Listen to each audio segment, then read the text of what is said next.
talking loud, saying nothing. These 5 mean talks a lot. Garrulous, gabby. Loquacious, loves to talk. Verbose, verbally busy. Those 3 are used interchangeably on the SAT. Digression, diversion. Circumlocution, to beat around the bush. Circum means around. You talk, but you never get to the point. These 5 mean talks a little, succinct, short, and sweet. Now we saw curt, short, but not sweet. This means short and sweet, succinct, concise, cut the size. Laconic, lacking words.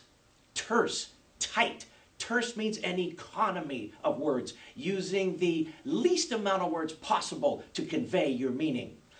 Taciturn, tongue-tied. You never say nothing, you're Taciturn.